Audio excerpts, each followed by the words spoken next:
Hello, fellow knights and warriors. I continue my adventure with Norman Saga, and today I'm going to make a brief step towards the second game of the series called DIE. It is a game about Norman conquest of England. All the rules that I talked before are also used in DIE, but units in this game have their own special abilities that I'm going to cover in this video. First of all, Shieldwalls. All the Huskars and tanks of Saxons and herdmen of Danes can perform a shield wall. To form a shield wall, you need to have at least 3 of your warriors on the adjacent hexes. If you declare that they are forming a shield wall, they have to be set up in such a way. So each of them has 2 front hexes.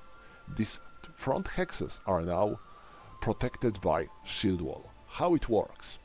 If these guys are targets of missile fire and the line of fire crosses the shield wall, they are all in the heavy cover for shield wall. And if they are attacked from any of their front hexes during the normal combat, they are in the favorable sorry for that, favorable terrain. So it is like they would have plus in the terrain table. But it works only if they are attacked or fired from their front hexes. If someone attacks them from the side or back hexes, shield wall is not going to protect them anymore. Next thing is two-handed axe. A couple of warriors from all the sides have ability to use two-handed axe.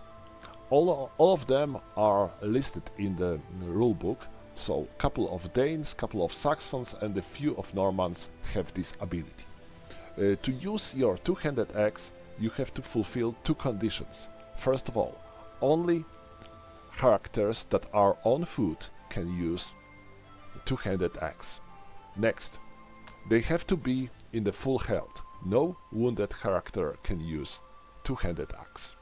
If these requirements are fulfilled, you can place two-handed axe on the counter of warrior or adjacent to him to remember that he's using two-handed axe. If he's using two-handed axe, he gets his strength doubled during his combat phase. So, for example, this Huskarl wants to attack this Norman and he decides to use his two-handed axe. His strength is now not 12 but 24 versus 10, so it will be difference of 14. Pretty good, isn't it? But he has to keep this counter next to him on him until the next phase of the enemy combat. If he is attacked by the enemy in the next step, he is treated like he would be in the terrain that provides him minus. So, for example, let's assume that he attacks Russell, but he failed.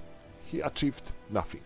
And now, in his own combat phase, Russell attacks him. So now Russell has 14 versus 7, and it will be 7. So we will look for the combat result in the 5-8. But due to the fact that he used two-handed axe, now his attacker will get 1 column shift. So we will move from 5-8 to 9-12. So you can see that using a two-handed axe might be very effective, but it can be also risky. If our character is already in the unfavorable terrain, he might even get -2. For example, let's say that he was here and Russell attacks him now. he gets -1 because of the two-handed axe and -1 because of being in the terrain that provides minus. So it will be 14 minus 7, it will be 5, 8, and now 1 because of the two-handed axe and 1 because of the terrain. So attacker will get 30, 20.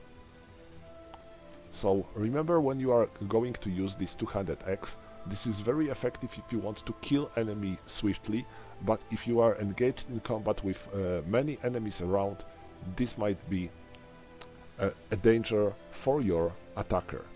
And if you are firing on the character that used two-handed axe already, you have to subtract -1 from your die roll. Of course, the armor protection is still working. So if he will be targeted by archer with a two-handed axe marker on or adjacent to him, there will be -1 for die roll because of the marker and +1 because of the armor.